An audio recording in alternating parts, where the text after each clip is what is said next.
죽은 다음에 세상이 있다고? 말이 안 돼. 천당은 현실 높이 지나지 않아. 어떻게 죽은 사람이 다시 살아? 천국과 지옥이 정말 있어? 어떻게 알아? 2000년 전에도 이런 말을 하는 사람들이 있었습니다. 그것도 종교 지도자들 중에요. 대제사장 중에 일부였던 사두개파 사람들이었습니다. 예수님과 종교 지도자들의 논쟁은 계속되고 있습니다. 예수님 한 분에게 집요하게, 본래는 그 예루살렘의 종교 지도자들이 한 종류의 사람들은 아니었죠. 서로 분파를 이루어서 싸우고 경쟁하던 사람들인데, 오직 이 한 분 예수님을 공격하기 위해서 연합전선을 펴면서 교대로 그에게 집중 공격을 가했습니다. 누가복음 20장 1절 이하에 보면 대제사장과 서기관과 장로들이 권세, 무슨 권위로 이런 일을 하느냐, 권세 문제를 따졌습니다. 그런가 하면 누가복음 20장 19절 이하에 서기관들과 대제사장들이 가이사에게 세금 바치는 게 옳습니까? 하고 세금 문제로 또 따집니다. 세 번째로 대제사장 중에 일부 또 헤롯 동원이었던 그 사두개인들 중에 부활 문제로 오늘 도전하게 되는 것을 봅니다. 오늘 27절은 이렇게 시작하죠. 부활이 없다고 주장하는 사두개인들, 그들은 부활이 없다고 주장하는 사람들이었습니다. 사두개인이란 어떤 존재들일까요? 아람어라고 표현을 하는데 사실 그 어원은 정확하지 않습니다. 사독이라고 하는 제사장이 있었죠. 그래서 자신들이 사독의 후손이라고 자칭 주장하는, 그랬을 때 제사장직을 감당할 수 있다고 생각하는, 그러면서 거들먹거리면서 성전 안에서 큰 소리 치는 사람들이었습니다. 그런데 실상은 따지고 들어가 보면 그들이 대제사장직을 수행하거나 아니면 거기서 큰 소리를 치게 되는 배후에는 실제로는 로마 정권이 붙어 있었습니다. 정치적인 타협과 로마 정권에 돈을 주고 그 제사장직들을 사게 된 것이죠. 조금 더 따지고 들어가 보면 사실은 하스모니안 정권 때에 유대를 헬라화시키는 세속화 정책에 동참했던 귀족 출신들의 사람들이 바로 이 사람들이었습니다. 그러니까 신앙을 순수하게 지켜가는 것보다는 세속적인 유대인들의 앞장서서 그 정책을 밀고 갔던 사람들이죠. 하스모니안 정권 때의 세속화에 동참을 했기 때문에 동시에, 그래서 이 사람들은 로마 정권이 다시 들어오자 정권을 바꿔서 로마 정권에 빌붙어서 그의 권력을 이용해서 다시 그 리더십을 혹은 권력을, 그의 찬란한 자리들을, 정치적인 파워를 유지하기 위한 지극한 현실주의자들이었던 것입니다. 자, 그런데 이들이 주장하는 것은 사실은 외형적으로는 두 가지 이유 때문에 내세가 없다, 혹은 부활이 없다, 천사가 없다, 영생이란 없다라고 주장합니다. 두 가지 이유가 뭐냐면, 첫째는 안 보인다는 거죠. 안 보이는 세상을 어떻게 믿을 수 있냐 하는 거예요. 보이지 않는 세상. 눈에 보이는 것도 바쁜데 보이지 않는 세상이 있는지 없는지도 모르는데 뭐하러 거기에다가 신경 쓰냐 하는 것이에요. 두 번째 주장은 뭔고 하니, 이들은 하나님의 말씀은 오직 모세 오경밖에 없다는 거 생각하는 겁니다.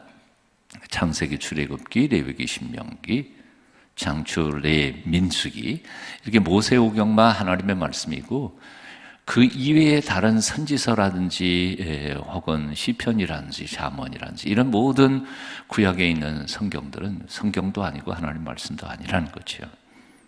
그런데 자, 끝에부터 한번 생각을 해보겠습니다. 예수님께서 선지서를 인정하셨던가요?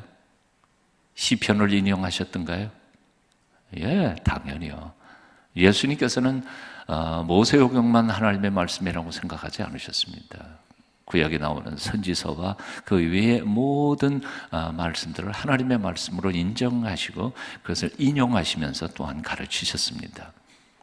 또 사실 모세오경에도 깊이 연구를 하면 거기에 부활도 또 수많은 영생도 이런 얘기도 있는데 일부러 이 사두개인들은 그런 부분들은 그냥 슬쩍슬쩍 넘어가서 자기들이 믿고 싶은 것만 믿는 사람들이 바로 사두개파 사람들이었습니다. 톨스토이가 거듭나기 전에는 자기 스스로가 톨스토이 성경이라고 하는 걸 만들었다고 하지요. 저는 한 번도 직접 본 적은 없었습니다만 톨스토이 성경이 뭡니까? 그런 본래 하나님을 온전히 만나기 전에는 휴머니스트였습니다. 인문주의자였습니다. 그러니까 하나님보다는 사람을 더 중시하는 사람이었던 거죠. 그러니까 휴머니스트의 입장에서 좋은 성경 받아들일 수 있는 것은 다 받아들입니다. 예, 오른뺨을 맞거든 왼편도 돌려대라. 와, 얼마나 좋은 말이에요. 예, 원수를 사랑하라. 얼마나 좋은 말이에요. 근데 예수님께서 물 위로 걸어가셨다? 이게 말도 안 되는 소리죠. 그러니까 자기 마음에 딱 드는 거는 다 골라서 성경으로 만들고 그 위에 자기가 믿지 못하겠거나 말이 안 되는 것들은 다 뽑아서 다 없애버리고, 그래서 톨스토이는 유명한 휴머니스트의 성경, 자기 마음에 드는 것만 골라서 성경책을 따로 만든 것이지요.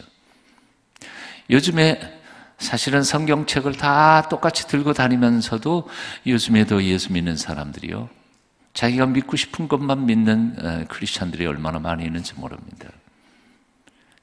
지난주에도 말씀 나누었죠. 귀신 안 믿는 사람이 있고요, 또 영적인 세계 못 믿겠다 그래서 그거 다 빼버리고요.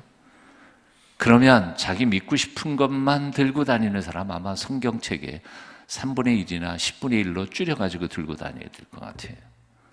여러분, 어떤 것이 맞을까요? 우리가 마음대로 이것은 하나님 말씀, 저것은 하나님의 말씀이 아니고 이렇게 막 골라낼 수 있는 것입니까? 그 판단의 기준이 어디입니까? 머리입니까? 내 머리가 얼마나 똑똑하다고요? 이성의 법칙에서 하나님까지도 옳고 하나님에 대하여도 판정을 내릴 수 있다고 생각했던 것이 바로 19세기 말에 독일의 지성인들의 오만이었던 거죠. 유럽 지성인들의. 우리 머리가 얼마나 좋다고 생각하세요? 이 머리로 할 수 있는 건 아니거든요. 자, 모세오경만 하나님의 말씀이라고 주장하고, 혹은 모세오경 속에 나타나고 있는 내세와 그리고 영생에 대한 이야기도 부정했던 사도의 후손들, 사두개인들 스스로 자칭. 그들은 보이지 않는다고, 보이지 않는 세계에 대해서는 인정할 수 없다고 말을 했지만, 사실 어때요? 사도 바울의 고백처럼 눈에 보이는 것은 잠깐이고 보이지 않는 것은 영원함이니라. 이거 믿으시죠? 눈에 보이는 건 잠깐이지 않아요. 금방 사라져버릴 것들입니다. 찰나적인 것입니다.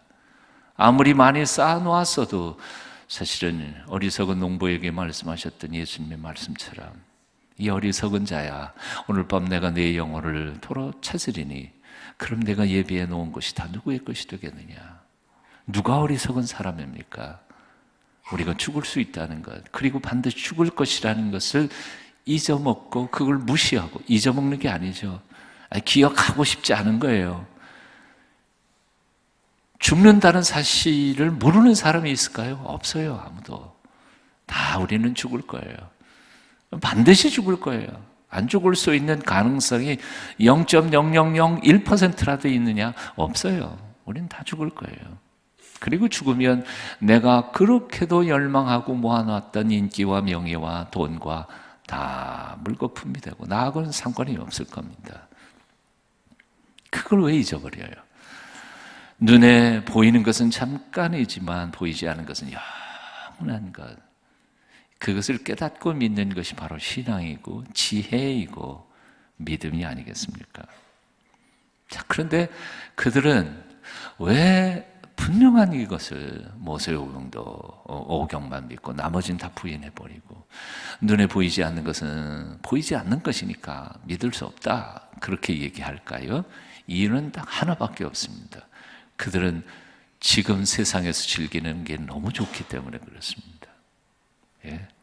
그들은 로마 정권과 빌붙어서 거기서 유대인들의 상류계층에서 통치하고 다스리고 먹고 마시는 것이 얼마나 좋은지 죽고 싶지 않은 사람들이죠.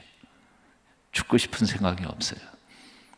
죽은 다음에 세상은 생각하고 싶지도 않아요.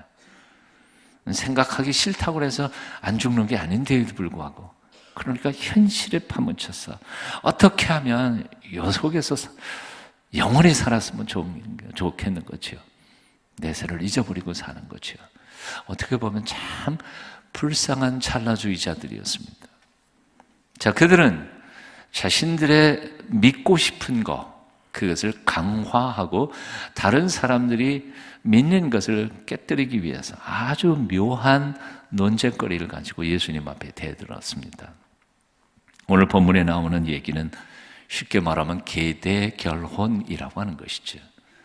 사실 남성 위주의 사회, 그리고 남성의 노동력이 부를 이루어 가던 시대에 유대 백성들에게 주셨던 사회보장 제도라고 말하면 좋을 것 같습니다. 지금으로서는 이해가 안 되는 부분이지요만은, 그러니까 7형제가 있었습니다. 맨 마지가 형수와 결혼을 했습니다. 그런데 아이 없이 죽었습니다.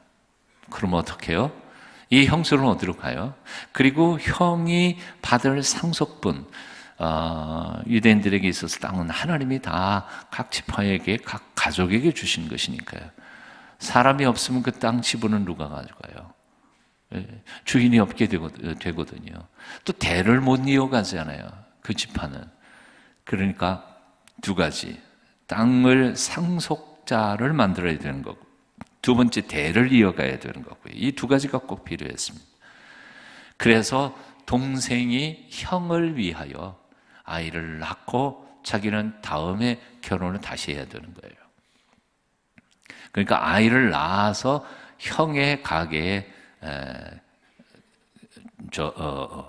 기증인가요? 양자로 들여보내고 나오는 거, 그게 결혼 방법이었습니다. 그런데 우리나라에서도 이런 거 비슷한 게 한 가지 있었죠. 뭐예요? 형님의 가정에 아들이 없을 때에는 동생 쪽에서 어떻게 해요? 양자로 형님 큰 집에 보내잖아요. 그런 게 있었습니다. 이게 이 대를 중요시 여기는 공동체 속에는 이게 가능한 거죠. 여하튼 그래서 보냅니다. 그런데 이 사두개인들의 이 얘기는 실제로 가능성이 있는 얘기냐? 가능성이 하나도 없어. 어떻게 7 형제가 한 여자하고 결혼을 했는데 몽땅 다 같이 다 죽어버렸어요. 이럴 가능성이 몇 %나 있을까요? 이건 거의 불가능한 얘기예요. 어떻게 그럴 수가 있겠어요?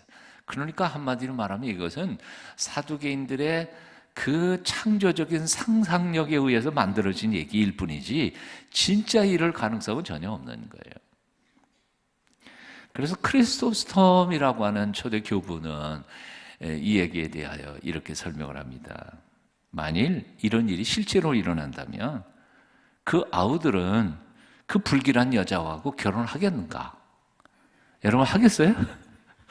아니, 큰형님하고 사는데 큰형님 죽었어요. 둘째 형님 사는데 둘째 형님 또 죽었어요. 셋째 형님 사는데 또 죽었어요. 넷째가 가겠어요?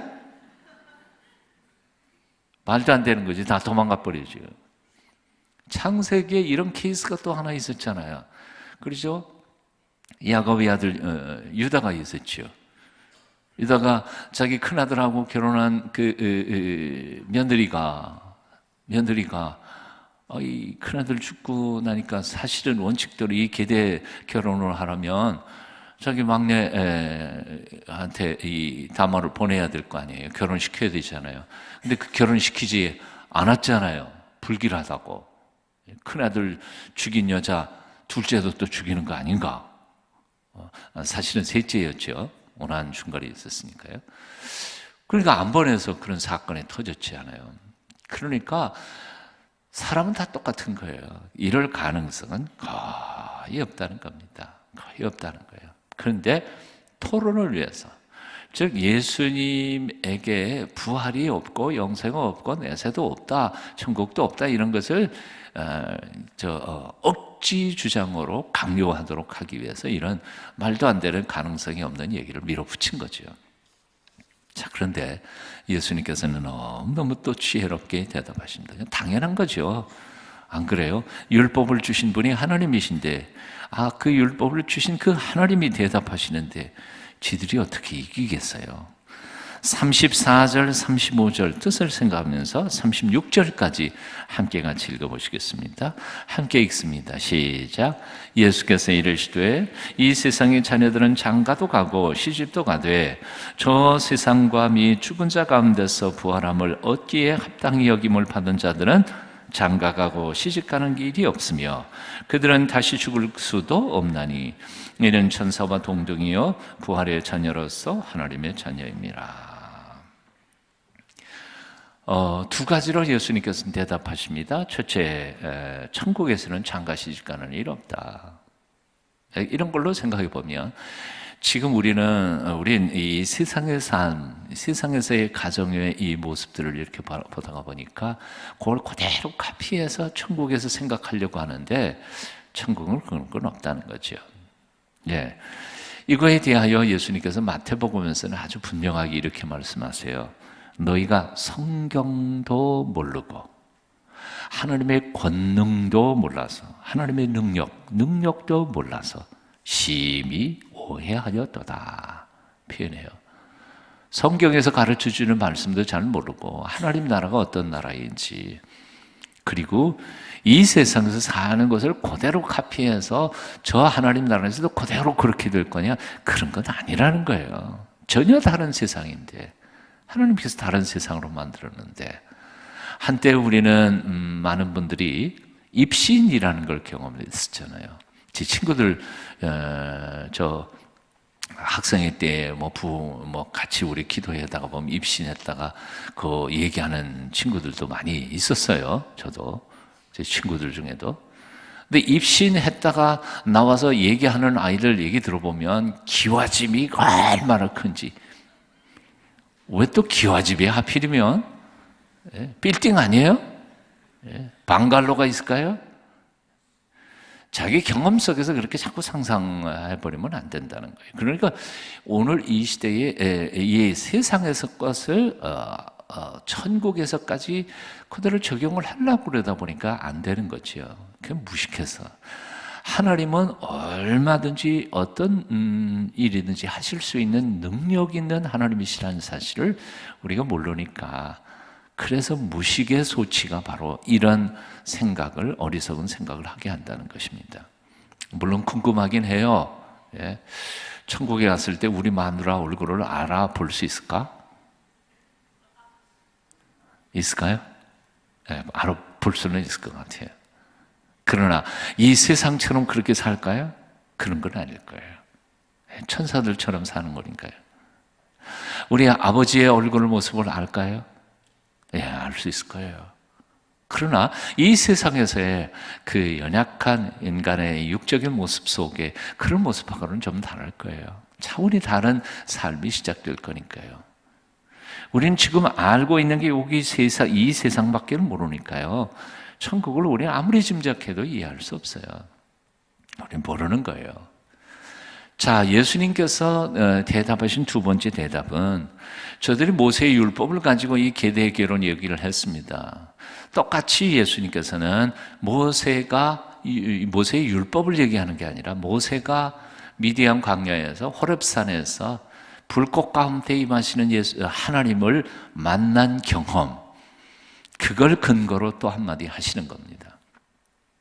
모세가 호렙산 불꽃 가운데서 여호와 하나님을 만났습니다.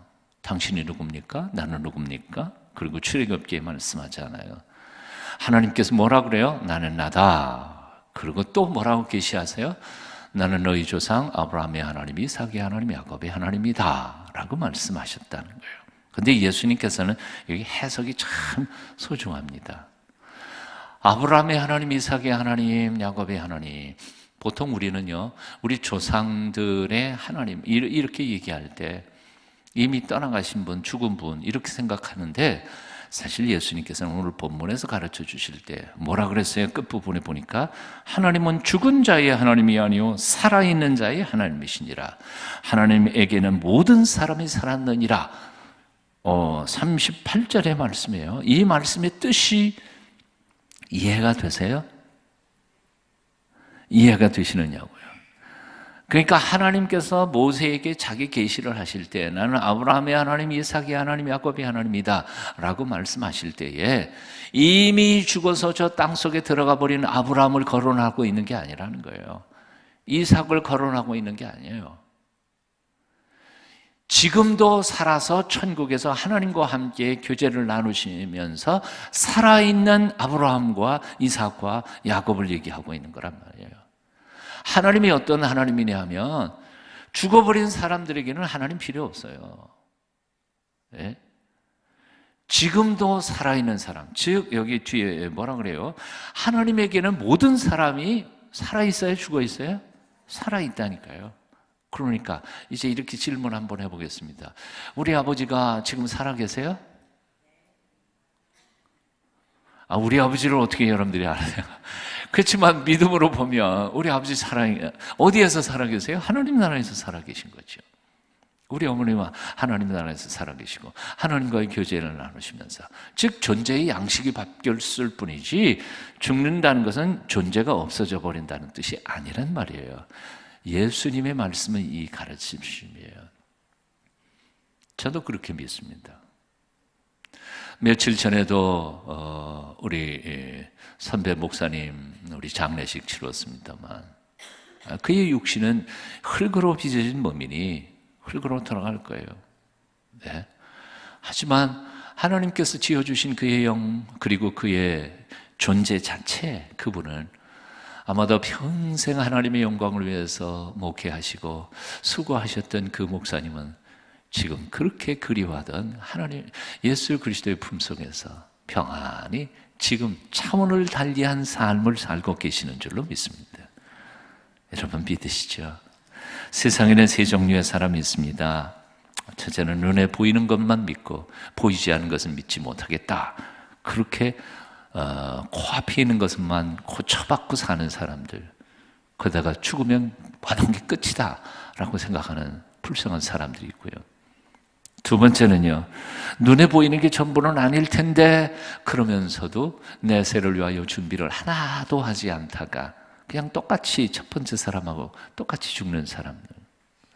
세 번째는요, 눈에 보이는 것은 잠깐이고 보이지 않는 것은 영원한 줄 믿고 내일을 위하여, 보이지 않는 영적 세계를 위하여 오늘도 준비하고 그렇게 살아가는 사람들. 그래서 영생을 지금부터 살 뿐만 아니라 이후에도 하나님이 주신 영생을 누리면서 살아갈 사람들. 여러분들이 이 셋 중에 어느 쪽입니까? 세 번째가 되시기를 축원합니다. 이 사순절 기간 동안에 우리의 믿음 다시 재확인하세요. 다시 눈앞에 보이는 것에 코쳐박고 살지 않도록 보이지 않는 영적 세계, 하나님의 나라 사모하면서 살아가시는 하나님의 사람들이 다 되시기를 축원합니다.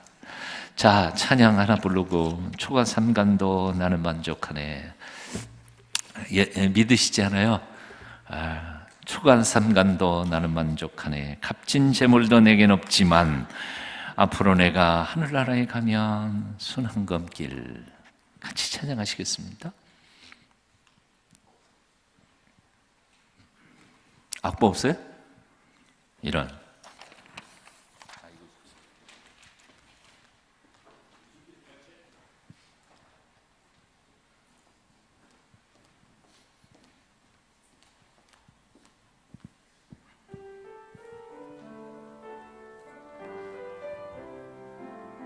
초가 삼간도 나는 만족하네.